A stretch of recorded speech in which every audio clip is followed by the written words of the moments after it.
Welcome to this explainer. So, the global apparel market is a staggering $1.5 trillion behemoth. It is a notoriously ruthless arena, right? I mean, thousands of new brands launch every single year, and the vast majority of them fail within just 24 months.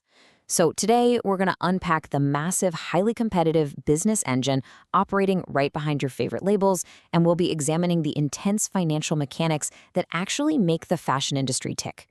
And this brings us to what I like to call the ultimate magic trick of the entire fashion industry. How exactly do clothing brands take relatively inexpensive, everyday materials, stuff like cotton, polyester, or canvas, and turn them into products that sell for hundreds or literally even thousands of dollars? Well, it's an absolute masterclass in perceived value and brilliant economic structuring. To understand exactly how they pull this off, we're going to follow the life cycle of a garment through four distinct economic phases. First up, the fashion business foundation. Second, manufacturing and supply chains. Third, marketing and brand value. And finally, margins and unsold inventory. Let's start with part one, the fashion business foundation, the complex engine behind your clothes. Okay, so the crucial point here is that the clothing industry is one of the biggest and most fiercely competitive businesses in the world. Breaking into this space requires navigating impossibly steep barriers to entry, because a brand isn't just competing on aesthetics, it's competing for a highly constrained manufacturing capacity, premium retail shelf space, and increasingly expensive digital ad inventory. Whether we're talking about a lean, direct-to-consumer startup or a massive heritage conglomerate, survival means mastering a macroeconomic environment where consumer tastes can shift overnight, but production schedules demand hard cash commitments months in advance. So a successful brand is really a massive, multifaceted business model that relies on all of these interconnected parts working together perfectly. To understand how fragile this ecosystem really is, just imagine this scenario. A brand designs a highly anticipated viral product, and their marketing drives millions of impressions. Amazing, right? But if their supply chain logistics haven't secured the raw materials in time, the manufacturing just stalls. Then the e-commerce platform takes pre-orders it physically cannot fulfill, which leads to massive chargebacks and totally destroys customer loyalty. A failure in just one single node, like a delayed shipping container, cascades instantly. It turns a multi-million-dollar marketing win into a catastrophic retail loss. Execution across every single vertical has to be totally flawless. Moving right along to part two, manufacturing and supply chains. The journey from concept to product. When you actually trace the physical journey of a piece of clothing, you start to see the immense upfront capital required long before a single sale is ever made.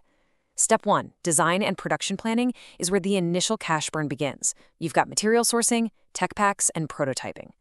By step two, manufacturing, brands are putting down massive deposits just to secure factory line time, aggressively locking up their cash. Step three, shipping, introduces some severe financial friction. Think fluctuating global freight costs, unexpected tariffs, and customs delays. These can completely wipe out a product's profitability while it's literally sitting on a boat in the middle of the ocean. And finally, step four, inventory management, means paying premium warehousing fees to securely store the goods. This whole pipeline represents millions of dollars in sunk costs that are completely exposed to market risk. Once manufactured, getting those clothes to you, the consumer, forces brands to choose between two totally distinct economic models. Physical retail involves punishing overhead, commercial rent, staffing, utilities, but it offers incredibly high foot traffic conversion rates and immediate gratification, which actually dramatically lowers the rate of customer returns. E-commerce, on the other hand, trades physical rent for digital infrastructure and warehousing, but the real hidden cost here, it's customer acquisition cost, or CAC. Brands have to pour capital into digital marketing just to get a single click, and then they have to absorb the massive logistical expenses of individual shipping and processing, high volumes of online returns.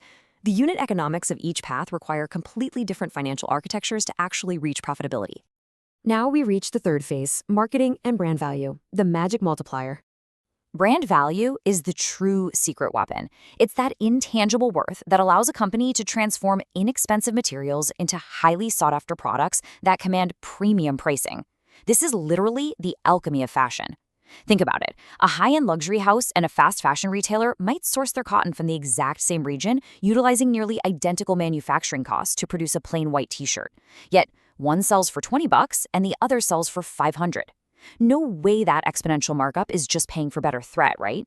It's paying for the psychology of exclusivity, status, and heritage. Brand value manipulates the economic concept of utility.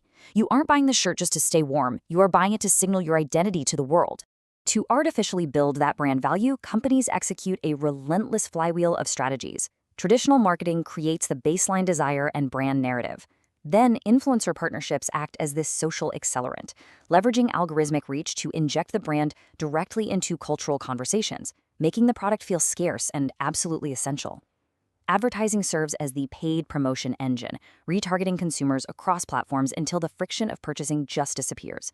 Finally, customer loyalty programs capture the absolute most critical metric in the business, lifetime value.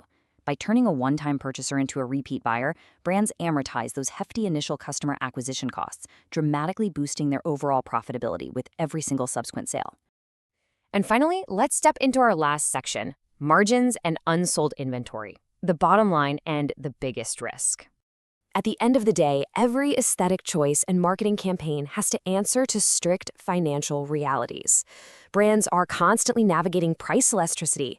They're trying to find that precise mathematical sweet spot where the price is high enough to cover their massive overhead and secure a healthy profit margin, often targeting gross margins of 60 to 80%, but not so high that consumer demand just drops off. It's an incredibly delicate equation.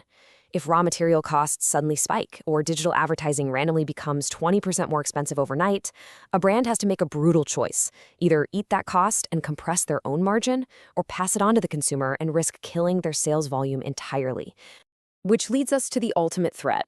What happens to the business model under the weight and risk of unsold inventory? Because fashion is inherently trend-driven, a product's shelf life is violently short. Fast fashion brands try to mitigate this by producing exceptionally small batches and reacting in real time. Meanwhile, luxury brands have notoriously resorted to literally destroying unsold stock just to fiercely protect their exclusivity and brand value. But for everyone else stuck in the middle, unsold inventory is a silent killer. It ties up essential working capital in rapidly depreciating assets. No matter how brilliant the marketing is, if the items on the shelf don't sell at full price, forced markdowns will instantly vaporize those carefully planned profit margins. So I'll leave you with this. How quickly does this entire fragile economic empire collapse if the clothes simply stop selling? Thanks for joining me for this explainer.